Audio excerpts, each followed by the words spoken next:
알아두면 쓸데많은 로마사 이야기. 귀족과 평민의 전쟁에서 승리하는 평민, 그리고 바뀌는 평민의 개념. 평민의 승리는 낡은 시족 제도를 무너뜨리고 폐허가 된 그곳에 국가를 세우게 하였다. 귀족과 평민은 얼마 후 그 국가 속으로 완전히 융화되었다. 엥겔스 12표법.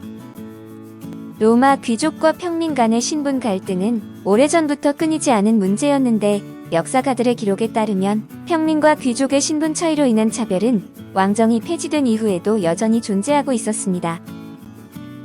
평민과 귀족 간의 권리 투쟁은 그 후로 200년 동안이나 지속되었는데 이 투쟁은 로마 공화정 역사의 초반부를 장식한 주요 사건이기도 했습니다. 또 다른 기록에 따르면 귀족과 평민의 구분은 왕정 시대부터 존재해왔지만 그들의 경계가 엄격하지 않아 귀족이 아닌 자가 귀족으로 흡수되는 경우가 많았습니다. 다만 로마 인구가 증가하면서 로마로 이주해온 외부인을 기존의 쿠리아와 트리부스에 편입시키는 데는 한계가 있다 보니 이미 귀족과 평민으로 분류된 자들 외에 쿠리아에 속하지 않은 부류가 생겨났습니다.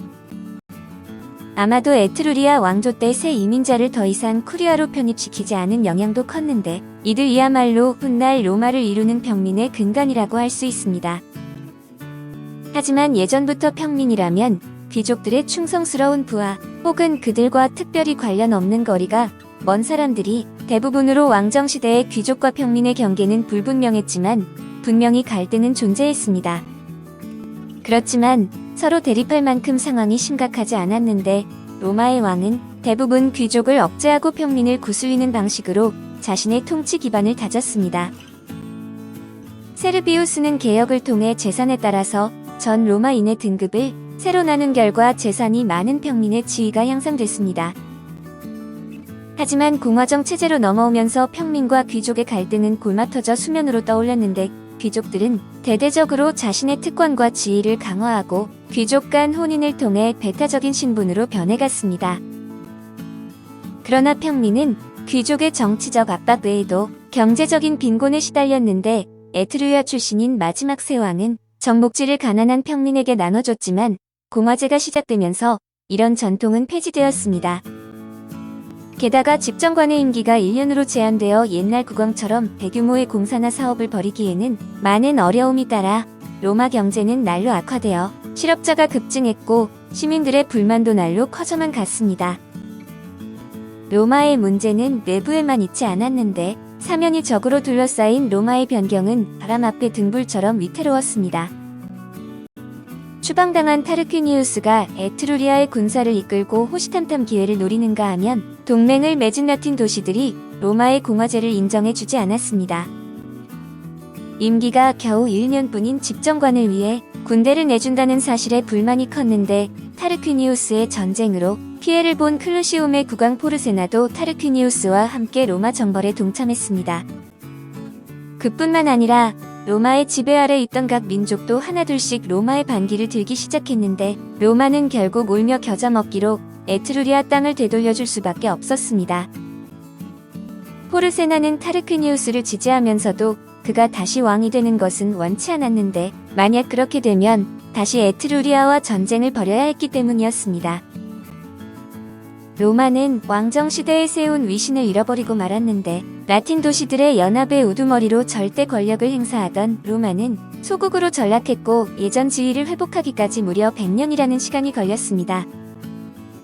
당시 라틴 도시의 배후에는 더 세력이 강한 에트루리아인과 여러 산지 부족이 있었는데 위협적인 이들에 함께 대항하기 위해 훗날 라틴 도시들은 로마와 다시 동맹을 맺어 적의 침략을 막았습니다. 공화정 초기의 귀족과 평민의 싸움은 로마가 곤경에 처한 틈을 노려 평민의 권익에 유리한 방향으로 흘러갔는데 귀족 상대로 평민의 투쟁이 처음 일어난 것은 기원전 494년으로 부채가 원인이었습니다. 당시 로마는 아이키 볼스키와 전쟁 중이었는데 평민 대부분이 빚에 허덕이고 있었고 갚지도 못할 거액의 빚더미에 앉은 군관도 있었습니다. 당시 관습법에 따르면 채무자는 돈을 빌릴 때 반드시 자신과 가족들을 저당 잡혀야 했는데 만약 기한 내에 갚지 못하면 채권자가 그를 가두거나 노예로 부릴 수 있었고 심지어 외국으로 팔 수도 있었습니다. 이에 군대를 안정시키고자 집정관 세르빌리우스는 채권자가 군인의 재산과 자녀를 팔지 못하도록 법으로 금지했는데 전쟁에서 승리 후 다른 집정관인 클라우디우스가 사람들을 배신했습니다. 이에 분노한 평민들은 로마를 떠나 신성한 산이라 불리는 몬스세케르로 갔는데 로마에서 5km 떨어진 그곳에서 그들은 새로운 도시를 건설하려 했습니다. 평민들이 갑작스레 농성을 벌이자 귀족들은 불안감에 사로잡혔는데 시민 대다수를 차지하는 평민들이 없으면 생산 활동이 중지되고 군대 규모가 줄어들어 적의 침입을 막아내기가 불가능했습니다. 귀족들은 평민의 부채를 덜어 주기로 약속하고 호민관 제도를 새로 도입했는데 호민관은 평민회의 투표로 매년 2명씩 선출되어 시민들의 권익을 위해 일하는 평민의 대표 관리였습니다. 호민관은 반드시 평민 출신이어야 하며 처음 2명으로 시작하여 후에는 5명에서 10명까지 늘어났습니다. 행정상 직권이 없는 호민관의 주요 임무는 평민이 귀족의 탄압을 받지 않도록 보호하는 일이었으나 실제 그들의 임기 동안 그 같은 일은 일어나지 않았습니다. 나중에 호민관의 역할은 집정관이나 원로원의 결정은 물론 관련 법안에 대한 거부권을 행사하는 일로 확대되었습니다. 공화정 초기에 귀족과 평민의 싸움은 토지 문제까지 번졌는데 기원전 486년 집정관 카시우스는 빼앗은 토지의 절반을 평민에게 나눠주고 귀족의 공유지를 새로 분배할 것을 건의했습니다. 그러나 그의 토지 법안은 귀족들의 거센 반발에 부딪혀 카시우스는 왕이 되려는 역모를 계획했다는 이유로 나중에 처형당했고 이후 호민관이 원로원의 토지 법안을 제안했으나 한 번도 통과되지 못했습니다. 공화정 초기 로마에는 관습법만 있을 뿐 문서로 기록한 성문법이 없었는데 관습법은 범위가 모호한데 법 해석의 권리와 사법권은 모두 귀족 관리에게 있었습니다. 그들은 걸핏하면 직권을 남용하며 자신의 사리사욕을 채우기에 급급했는데 이런 비합리적인 현실을 바꾸고자 평민들은 농성을 벌이며 성문법 제정을 주장했습니다. 기원전 451년 귀족으로 구성된 10인의 의원 즉 데켄비리가 종래의 관습법을 정리하여 10가지 새로운 법률인 10조의 법을 제정했습니다. 이듬해 다른 10인관이 선출되면서 2조의 법률이 추가되었는데 당시 이 법률 조항을 동판에 기록했다고 하여 12동판법이라고도 부릅니다. 12표법 원문은 전쟁 중 소실되었지만 후에 로마 법학자들의 저서를 통해 그 내용을 알 수 있는데 공법과 사법, 형법과 민법, 실체법과 절차법, 보복과 벌금 및 시족의 계승과 상속법 등 내용이 광범위합니다. 12표법은 귀족이 관습법을 악용할 수 없도록 로마 시민의 권리와 의무를 규정해 놓은 것이었지만 부채 노예제에는 지극히 엄격한 잣대를 적용했습니다. 채무자가 기한 내 빚을 갚지 못할 경우 채권자는 채무자를 죽일 수도 티베리스강 외의 지역으로 팔아버릴 수도 있었습니다. 그리고 12표법이 공표되고 5년 후 평민들의 강력한 항의로 귀족과 평민 사이의 혼인을 인정하는 카놀레이아 법이 성립되었습니다. 투쟁 속 로마의 발전. 공화정 이후 아이키인, 볼스키인, 갈리아인들의 끊임없는 침략 속에서 로마의 귀족과 평민이 단결하여 적에 대항하자 전쟁은 한동안 잠잠해졌습니다. 하지만 갈리아와의 전쟁이 있은 후 기원전 376년에서 기원전 367년에 평민과 귀족 사이에 또 한 번 격렬한 투쟁이 일어났는데 귀족들이 다시 물러나면서 리키니우스 섹스티우스 법안이 통과되었습니다. 이 법안의 내용은 첫째, 전 시민의 국유지 점유를 인정하되 그 면적을 506개라, 즉 약 38만 평으로 제한하고 국유지에서의 방목 가축수는 소 100마리, 양 500마리로 제한했습니다. 둘째, 평민의 부채는 일률적으로 이자를 내지 않으며 이미 낸 이자는 원금에서 공제하며 상환은 3년으로 분할 지급하도록 했고, 셋째, 집정관 2명 중 1명은 반드시 평민 가운데서 선출하게 했습니다. 이 법안이 제출되자 귀족들이 대거 일어나 반대 시위를 했지만 평민들도 지지 않고 10년 동안 꿋꿋하게 맞서 싸웠는데 그 사이에 리키니우스와 섹스티우스가 호민관으로 선출되었습니다. 이들 역시 10년 동안 평민 출신의 집정관을 세우고자 노력했고 10년째 되던 기원전 367년 마침내 섹스티우스가 이듬해에 집정관으로 선출되어 로마 역사상 최초의 평민 출신 집정관은 탄생했습니다. 섹스티우스가 취임한 후 평민은 귀족이 독점해 오던 다른 행정관직에도 진출하게 되었는데 정무관, 독재관, 감찰관, 법무관과 새로운 관직의 평민들에게 기회의 문이 열린 것입니다. 기원전 326년 포이텔리우스 법이 통과되면서 사실상 부채 노예제가 폐지되었고 기원전 304년에는 정무관 플라비우스가 모든 소송 절차 및 법률 정보를 대중에게 공개했습니다. 그동안 귀족들이 독점하다시피 한 법률과 사법 지식이 평민에게 공개되면서 귀족과 평민은 법률 면에서도 실질적인 평등을 누리게 되었습니다. 기원전 300년에 발레리우스 법안이 통과되어 평민은 독재관을 비롯한 고위 관리의 판결에 대해 평민회에 소송할 수 있는 권리를 얻었습니다.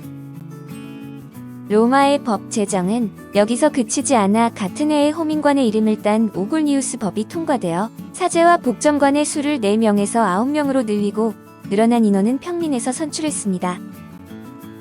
예부터 로마에서는 종교적 직무를 신성한 것이라 여겨 줄곧 귀족들이 전담해 오다시피 했는데 중요한 자리가 평민에게도 개방된 것으로 이로써 국가의 공직상 평민과 귀족은 이상차별이 없게 되었습니다.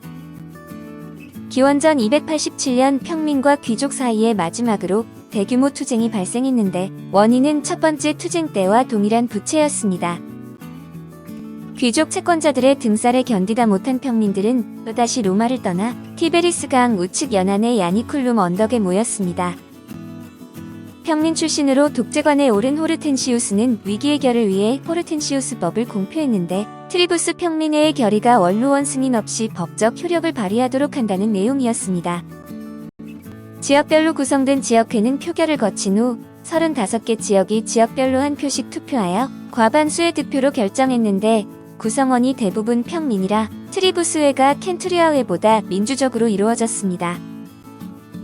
이와 비슷한 법안은 예전에도 몇 번 제출된 적이 있었지만 귀족들이 거세게 반발하며 원로원의 승인을 얻으려면 켄투리아회에 넘겨 심사를 거치도록 규제했습니다. 호르텐시우스법은 평민과 귀족이 법률상 평등한 지위를 확립하고 시민이면 누구나 공화정의 주인이 되는데 의미를 두었는데 평민회는 마침내 로마 공화정의 최고 입법권을 가진 민회로 인정받았습니다. 유력한 평민들이 목적을 달성함으로써 공화정 초기 귀족에 대한 평민의 신분 투쟁은 비로소 마무리되었는데 이제 평민의 지위는 예전과 다르게 향상되었습니다. 특히 평민에게도 고위관직의 길이 열리고 유력한 평민이 혼인을 통해 귀족과 융화된 이른바 평민 출신의 신귀족 계층이 형성되었는데 평민이 고위 관리로 선출되면 원로원에 들어갈 기회가 생겼습니다. 그 다음에는 최대한 세력가에게 빌부터 그들 속으로 융화된 후 대권을 잡고 직권을 이용해 대량의 국유지를 손에 넣었습니다. 위키니우스 섹스티우스 법이 통과되고 나서 얼마 후 이들이 가장 먼저 신귀족의 대열로 들어섰는데 여기에 이방인 유력자들까지 더해지면서 신귀족의 수는 갈수록 증가했습니다. 유력 평민이 신귀족으로 흡수되면서 남은 평민은 땅이 없는 빈곤층 농민들 뿐이었지만 로마가 대외적인 확장 정책을 펼치면서 식민지의 국유지를 분배해 농민들의 빈곤이 어느 정도는 해결되었습니다. 당시 로마 군대의 구성원은 대다수가 평민들이었는데 그들은 로마의 대외 전쟁에 적극적으로 가담하여 전리품을 얻는 등 소기의 이득을 취하다 보니 전쟁이 시민들의 단결과 화합을 가져오게 되었습니다. 이들의 단결력 덕분에 로마는 계속되는 전쟁에서 매번 승리하며 승승장구했는데 그렇게 잦은 전쟁으로 수많은 노예가 포로로 잡혔습니다. 이들에게 노역과 공사를 시켜 로마는 토지 사업이 발전하는 수확을 얻었지만 빈곤층 농민들은 터전은 물론 일할 기회마저 잃고 말았는데 도시로 유입되어 기존 빈민층과 함께 무산자로 전락했습니다. 유력 평민이 귀족과 결탁하여 신귀족으로 융화된 후 함께 정권을 잡으면서 로마는 시족 귀족 독재에서 노예주 귀족 독재 국가의 길을 걷게 되었습니다. 평민의 개념도 예전과는 달리 떠돌이 무산자를 포함해 도시와 농촌에 거주하는 하층민을 일컫는 말이 되었습니다. 또한 귀족과 평민의 투쟁 속에서 각 기관과 관직 및 법률 제도가 조금씩 다듬어져 로마의 국가제도 역시 완벽한 면모를 갖춰갔습니다. 이탈리아 통일을 향해 의미 깊은 첫걸음, 베이 전쟁으로 이어집니다.